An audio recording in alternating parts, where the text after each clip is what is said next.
Good afternoon, everyone, and welcome to the Stock Market Today video. It's Justin Nielsen here, and once again, I'm joined by Ed Carson while Allie's off in Vegas for the CES show. She'll be back next week, never fear, but we've got a lot to talk about today. I mean, Ed, you've been there in the office since before they opened the gates, so we'll try and get you out of here before dinner time. How about that? Yeah, I got to go home, make sure the lights are on at home, but we'll put the lights out here. Really nice day in the market for sure. Yeah, absolutely. So real quickly, some of the stocks that we'll cover today, Elf Beauty, also Schlumberger and Caterpillar. So still a little bit of a value bent to things, industrial. We'll get into that. But first, the indexes. Looks like the S&P 500 was able to rise 2.25% today, 2.5% for the NASDAQ composite.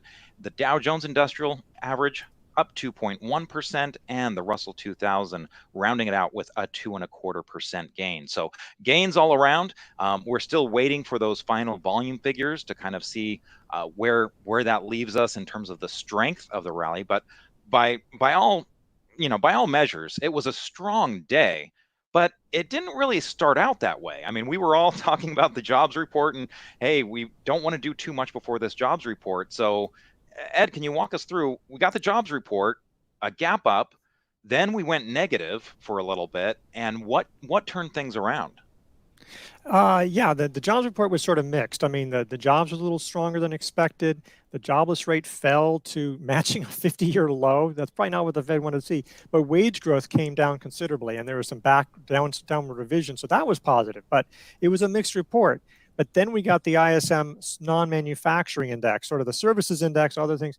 That came down really sharply, showed contraction. New orders on that came down hard. The jobs index came down that. So that really suggested that the bulk of the economy was starting to move towards stalling out. And that's what, the ISM manufacturing earlier in the week was already negative. So that basically suggested that was a really positive for the Fed, suggesting that we're going to slow down. It made the jobs report look better. It's sort of like, you go either way with the jobs. But then this other one suggested we're probably heading in this direction. Pushed over the edge. Perfect. Okay, so let's go ahead and take a look at the indexes, and we can start with the S&P 500. This one, I mean, this whole time we've been talking about how it's really kind of tightened up here over the last few weeks after that drop. We've got the drop here and tightened up, and now despite the rise today, we're still below the 50-day moving average line, just above the 21-day line. What does this kind of tell us? Look, it was a strong day, but it was a big step. We got above a lot of the trading here that we've had, at least on the S&P, in different indexes, different things. Got above the 21-day line, something we had been struggling to do earlier in the week. But yeah, we still have another step. I mean, we're right there. It's like there's right like to another hurdle. It's sort of like, look at us. We got above the first hurdle, but then you come right up to that next hurdle. Right. And maybe we'll blow right by it. I mean, we're right there, but you don't know. And even after that, then you've got the 200-day line, and then you've got December high. So there's a lot of resistance areas to watch out for. I mean, this is definitely a day to be paying attention to and acting on, though. Yeah, I certainly feel like it's like in the Die Hard movie. I mean, what were there, 7 different levels that they had to crack on that safe? So just because you get past one doesn't mean you're home free. You still have you still got to get past the got to get the FBI to shut down the power. That's right. Exactly. There's still a lot to be done here. That's a Christmas holiday tradition here. So let's go ahead and take a look at the NASDAQ. Now the NASDAQ, it's a little bit more fuzzy here because the NASDAQ, when you look at what the NASDAQ composite did, it did have this drop on the 28th where it undercut kind of, recent action. And so that wasn't a rally day. A rally day maybe starts the next day. And, then we were kind of drifting lower. So it just feels like the NASDAQ was kind of a little aimless here. Strong day today, but we're still below the 21-day and the 50-day moving average line for the NASDAQ. Yeah, I mean, we did never undercut this low, so it wasn't the beginning of a rally, but it is sort of like the low. So yeah, that's hard to measure. And again, here, as you say, we still need to get above the 21-day. And then there's this, they've got one more hurdle to get through. Again, it was really impressive. It's above, it changes the direction a little bit. It's starting to look tilting up again, which it wasn't really looking like a couple of days ago. So again, positive, but this is clearly the lagging index. Yeah. A couple days ago, heck, it wasn't looking like that a few hours ago. A few When it hours ago, was yeah, that at way. 7 o'clock, I was like, oh boy, here we Yeah, go. Yeah. exactly. So now, of course, we keep on talking about the Dow Jones Industrial Average, not what we are normally talking about, but certainly in this rally, that's where a lot of our focus has been. And the Dow Jones Industrial Average clearly, going through resistance areas. It's back above its 50-day. It's back above its 21-day moving average line. It cleared the highs of the last couple weeks. So a very different look to the Dow Jones Industrial Average, but with only 30 stocks, how much can we trust it? Well, normally we don't look too much on it, but there's a lot of these sectors that the Dow represents actually look a lot like this. It's not just one outlier. We're going to take a look at Caterpillar, but there's a lot of other stocks in that area that are doing well. There's a lot of those, so it is meaningful in this time, and it's impressive performance here. Look, if the S&P looked like this, we'd be pretty happy. This would have been a nice uptrend. Yeah, this was unsettling, but acting well. So nice to see this get back over, because it actually hadn't gotten above the 21-day line in quite a while. So this was almost decisive. Whereas the S&P, I got above the 21-day, but there's another hurdle. Yes, the Dow has another hurdle. Okay, clearly it does, but this one felt more decisive than the S&P and Nasdaq. Yeah, we can certainly say that the Dow was further in cracking that safe. I mean, they're Yes. almost at FBI time instead of That's right. 3 more levels to go. Let's go ahead and round out the conversation with IWM, which is the iShares Russell 2000 Small Cap Index, and I feel like this one is a little bit not as strong as the Dow, but still, it seems like it was clearing resistance of the last couple weeks, and it did get above the 21-day moving average line, but it has those hurdles, the 50-day and the 200-day. Yeah, to me, it looks a little bit more like the S&P, and not actually even. It needs a good push to get above the 50-day, but then the 200-day is close. So this one could very quickly change from being sort of with a lot of resistance to getting through it. So again, there was a lot of broad strength here today. Yeah. So we've been also kind of taking a look at some of the sectors that have been leading, and certainly one that's worth looking at today, XME, the metals and miners, which we've been looking at all week, Ed. But let's go ahead and take a look at XME. And I mean, this just looks like a clear break of a downtrend above all the moving average lines. We were talking about how those moving average lines were all just kind of gathered together, and now it cleared them all in one fell swoop. Yeah, and a lot of mining stocks did well. A lot of steel stocks did well. It was a strong move for this strong day for this sector. And related, the industrials XLI, which is the sector Spider Fund Industrial. This one again, it looks like this is just kind of your run-of-the-mill correction and base here. It doesn't look like there's that much more work to be done. That just a little bit more, and you're back in a new high territory almost. Yeah, and this looks a lot like the Dow. Again, for good reason. So yeah, this one looks pretty good. Now, what about semiconductors? Was tech participating today? Some of those older leaders, the chips are so important to tech. What about those? It felt like a lot of chip gear makers were really doing well. I mean, there was a lot of, look, everything was moving up. And so there were stocks that were beaten down, but it was really nice to see the SMH get above the 50-day line. It still has more work to do, but you can punch up things like KLA, which I actually thought about covering it, but just, didn't have the best volume today. Oh, the volume picked up at the end of the day, I guess. Yeah. Because that was way down. I'm sorry.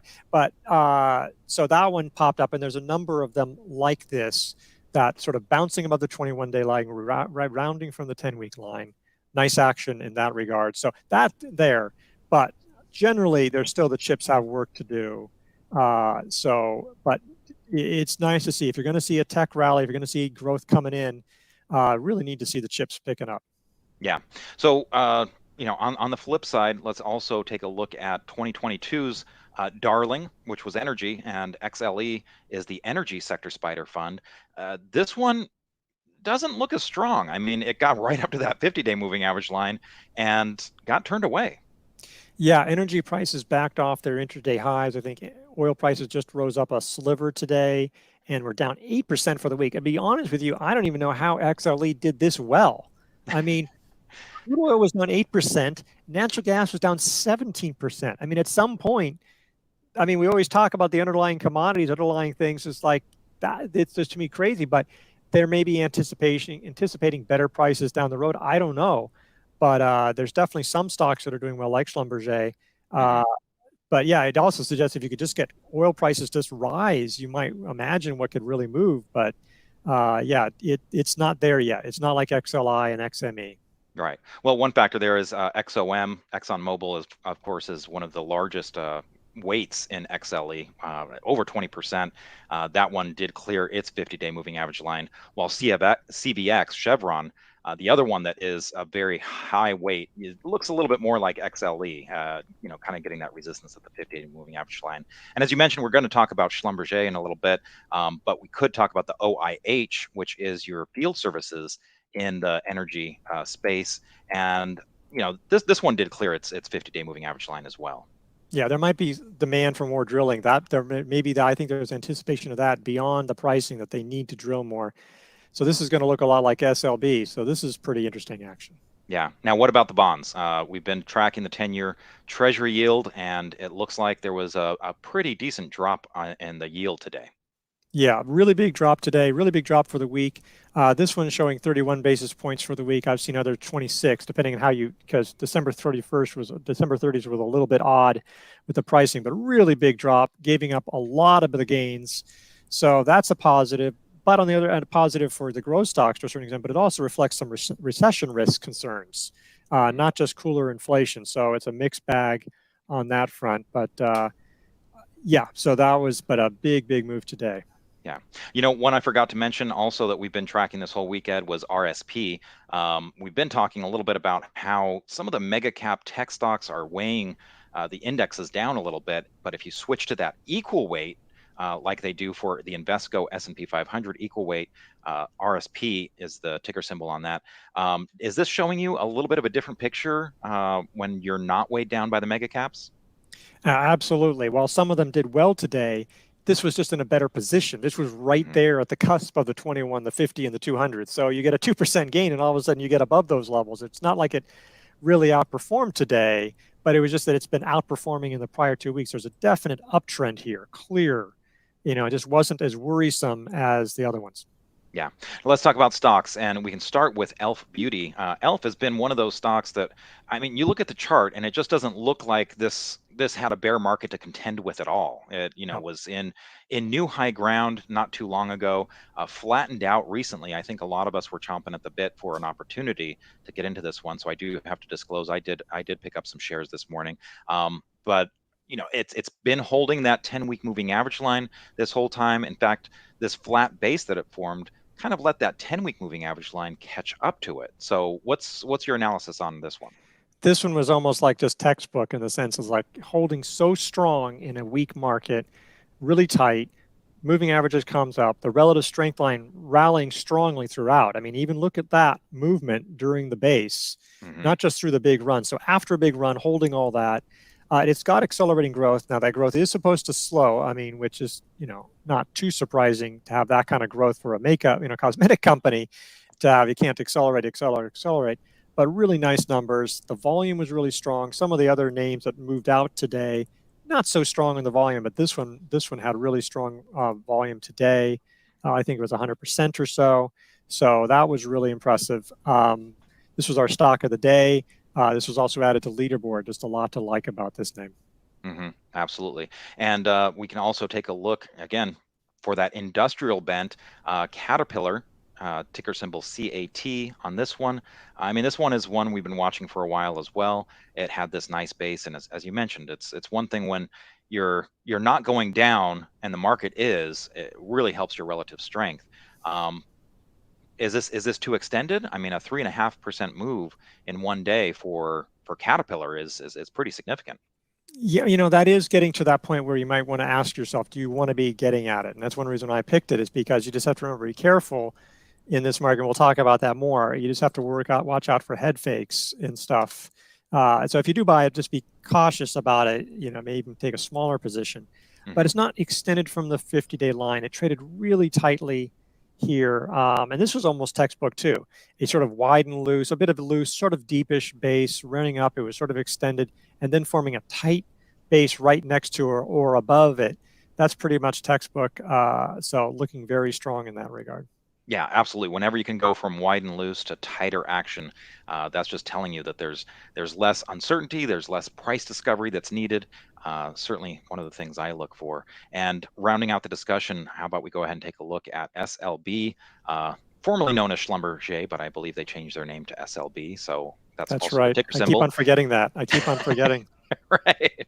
But hey, it's if you've been around a while, it's still hard not to even call Apple Computer. Use the old name for Apple sometimes. But here we are, another one that's above its 50-day moving average line. And as we noted on OIH, which is the Field Services ETF, this is in the Field Services group. These are definitely looking very different than the spot prices of oil or many of the explorers and producers. Yeah, and this is the sector that's really working well. And again, probably should learn more about it. But this one, cleared this early entry sort of in this area. You could either use a downward sloping trend line. In this situation, I didn't draw particularly accurate, but you can get that, or just right here. Well, it's still being pretty close to the 50-day line. Even now, it's less than 5%. So this is probably where you would want to be getting into it, as opposed to all the way up to the top, where it'd be getting pretty, like say 8% above the 50-day line. Nice action here. Again, there's a lot of breadth. I mean, when you combine these, you talk about KLA. There's some of these other names. There's miners we didn't get into. There's drugs. There's a lot of sectors that are working well. So that would be something else to suggest, is that when you're looking for your watch lists, make sure you're getting a diversified list, because there's a lot of interesting sectors. And try, if you do start nibbling at things, don't nibble like 5 oil services companies or 5 industrials. Like, don't buy Caterpillar, Deere, and United Rentals and XLI and make that margin, because there's a lot of interesting sectors, and you probably want to diversify with leading stocks. Right. And certainly for a lot of, certainly the past few months, we've seen a lot of sector rotation where the things that have been doing well, all of a sudden they come down all at once. Just look at, a lot of the oil and gas names that, led for most of 2022, and, how they look in the last few months. So you have to certainly be careful of spreading out a little bit. Any other indicators that are looking positive or negative to you? A few things that we were talking about today. First of all, we had Joe Fahmy on IBD Live. That's usually a positive indicator. He usually comes on during during follow-through days seem to happen around him. David Ryan came on for a little bit during our IBD Live show this morning, saying that he was looking at the potential for a tradable rally. Jeffrey Hirsch from the Stock Traders Almanac was on my podcast earlier this week, and he was saying why he's looking at a more positive outlook for 2023 and forecast. Any other things that I guess people should be aware of on the positive side, or even on the negative side, that they need to be cautious of?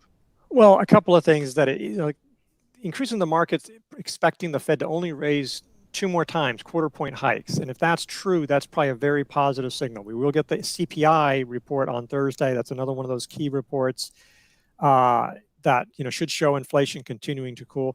The other thing is that we talked about some leading stocks. I was really clear. Leading stocks throughout this whole time on the up and other things, they've looked better than the indexes. Now, sometimes the market swings have made life miserable for investors, because you buy it and it shows some strength and then it comes back down, and maybe it comes back up or not. But there's been this a big deep bench. It's like that's there waiting to go. A few of them went today. A lot of others are out there. So if the indexes can just show anything, like just some kind of gradual uptrend without these big ups and downs, I think that there would be a lot of opportunities. So that would be the takeaway. The stocks look better than the indexes. Yeah. And certainly when you're, unless you're only investing in indexes, if you are investing in individual stocks, that's what's going to drive your portfolio higher. So certainly worth keeping an eye on what's working out there, because one of the things that a number of people have been saying, including David Ryan and even our own outlook for 2023 written by Mike Larkin to start the year, was, hey, this could be a stock picker's market. Yeah, it definitely could be. So be judicious with your buys. Not any this. We're probably not going to have 2022 again, but it's going to be a long time before we get 2020 as well. So Right.